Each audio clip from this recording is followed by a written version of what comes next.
If you have super tall raised beds in your garden like this one, or just a lot of raised beds, then it can get pretty expensive to fill it with the perfect raised bed mix, until now.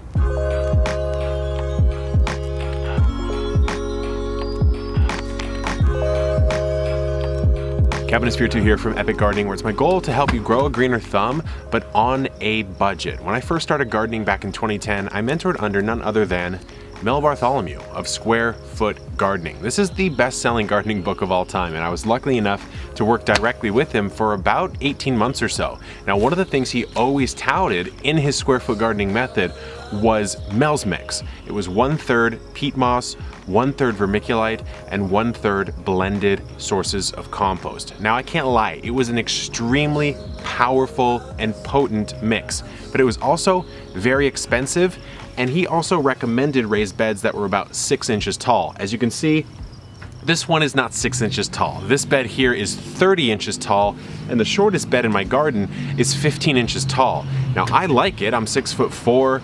I want to be able to stand and actually work in the bed. So if I'm standing, I can just kind of hang out and garden while I'm standing up. But if I filled this whole thing with Mel's mix, with a bunch of bags of mix, it would be so freaking expensive. So I'm stealing two concepts. One, hugelkultur. It's a German concept, and then also a modification of hugelkultur from my friend Mark over at Self-Sufficient Me over in Australia. So hello to Mark, go check his channel out. But before we get into the method, cultivate that like button if you would like epic fertile soil, and let's get into the video.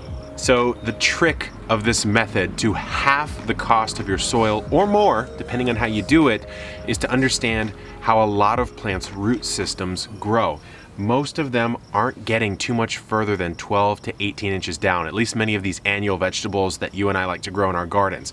And so in a 30-inch bed like this one, that's probably about there or so, which means, what am I doing down here? What am I gonna fill this up with? Well, if you use this method, you're gonna fill it up with organic matter, but it doesn't have to be optimal. It can be logs, brush, sticks, twigs, grass clippings, unfinished, partially finished compost. I've thrown in a bunch of vegetable trimmings. There's a ton of things you can do. So what I'll show you is kind of the inside. Now what we're doing is we're basically cutting our soil cost in half or more. I might even fill up to about the 60% mark here, and then from here, we just pretend that this is the new bottom. So if about 50 or 60% of this bed is now organic fill material, then what are we using right here? It's a great question. You can go cheap or you can go pretty expensive here. So you could go something like Mel's Mix, which again, that'd be 1/3 vermiculite, 1/3 peat moss, and 1/3 about 4 or 5 sources of blended compost. That's probably your highest end option. You could also do something like my friend Joe Lample's recipe, which is 50% topsoil, 25% compost, 25% other sources of organic matter, horse manure, cow manure, things like that.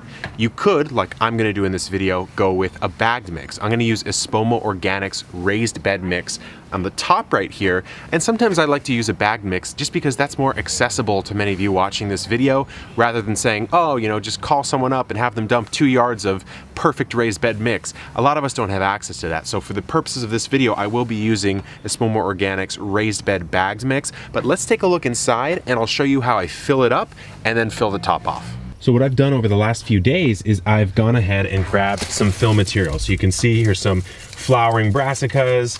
I have a random debris of whatever plant that is. I've got some grass. I have some dirt. I have some germinating seeds in here. Here's some leaves and stuff. And that fills up about 6 inches or so. So it's not enough. I need to get up to about here. So what I'm gonna do is I'm gonna go over to my passive compost pile right there and shovel a bunch of that in here, and then we'll top it off once we get to about here or so with the rest of that high quality mix.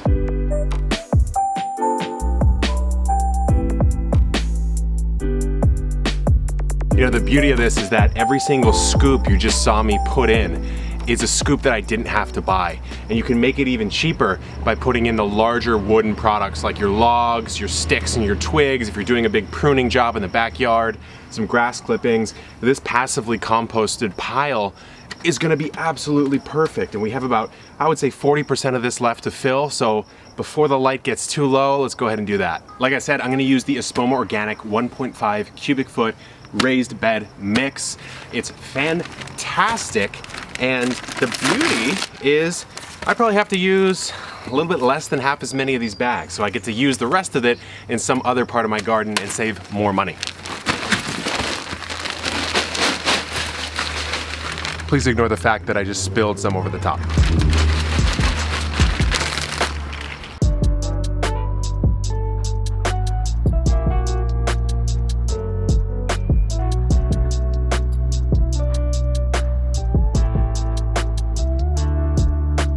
Well, we were losing the light, so I figured I would get a cool shot as the sun sets on yet another day. It's full. We have about an inch or two of a lip, and you can guess why down in the comments, but if you're an Epic Gardener, you know it's because we want a mulch layer on top after we plant this out to have a nice protective layer on top of the high quality mix. But guys, it's really that simple. Like I said, logs, larger volume pieces of organic matter are going to be really nice because they fill up more space at an even lower cost in the bottom, and those are eventually going to break down. They're going to become home for bacteria, mycorrhizal fungi, all sorts of different things that eventually will become the soil in your bed. And as you grow in something like this, it's going to sink. It'll maybe sink 2-3 inches in a year, maybe the first year slightly more. And what you'll do is you'll just top dress with some more compost and mulch over the top of that. So it's really just that easy. And I know I'm gonna get questions, so I'm gonna say, go to the pinned comment in this video and you will see all the information you wanna see about some of the math behind how much money you might be able to save, and also some information on these raised beds here. So it's really that easy, guys. I would love to know if you have a creative method. Drop that in the comments. Until next time, good luck in the garden and keep on growing.